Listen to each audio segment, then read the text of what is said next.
Okay, I'm still using that 3-inch. I'm putting it right on my tip, and if you work from the outside and start coming back towards you, you're going to maybe have a better go at it.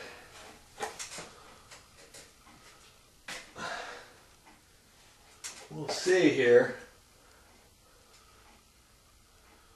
No, you know what? You work from this side and then closest to you and then go away from you. Got to think about that for a minute. I've got quite a bit on my knife, and so I'm going to just kind of put a little bit on it, and I've still got more on there, so then I can hold my knife a different way and kind of flatter and put a little bit more on. You see, so I just keep dabbing it on there like that. I'm doing this whole patch, this little patch with the 3-inch knife. Yeah. Now I can flatten it just a hair.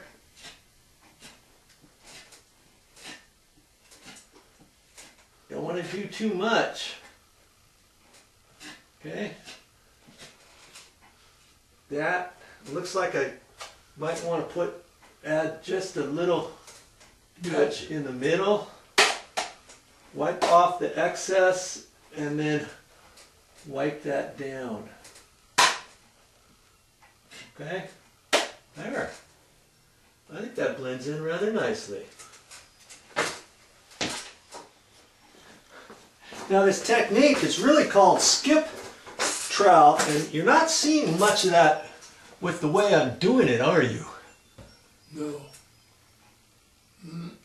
I'm just kind of tapping it and going. Now, if you watch a professional do this, it's quite amazing to see how they mix it and go on big, huge wall areas. Yeah. Let's see. It's kind of a technique they don't really do much anymore. They use the big knives. The big knives. They use big knives, all right, but not on small patches. They don't.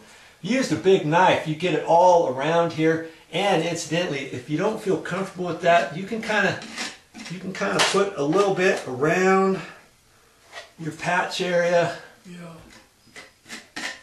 If you think that's going to kind of blend it in, let's say.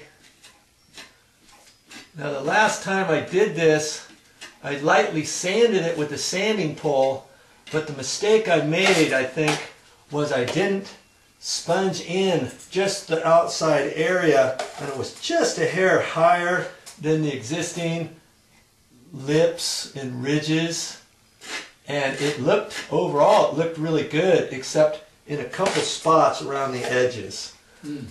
So I'm going to remember, when this dries, I'm still going to hit around the edges a little bit, so I don't have a high edge. If I have a little high edge in between some of the existing nooks and crannies, it might leave a higher ridge than the rest of the painted ceiling.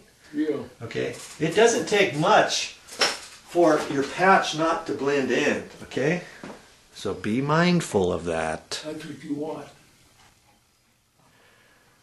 Now I still have that big patch area to do, but see all these small patches? I'm liking those, and this mud is just wet. When it dries, it's going to blend right in. It really didn't take me that long to do these patches. Let me get out of the light here so you can see them. Now that round mark around each one of those is when I sponged off the patch. Initially, the ceiling was pretty dirty, because this ceiling has not seen light of day for 30 years because there was a drop T-bar grid system here. And either the ceiling needs to be wiped down with a sponge or left and primed really good.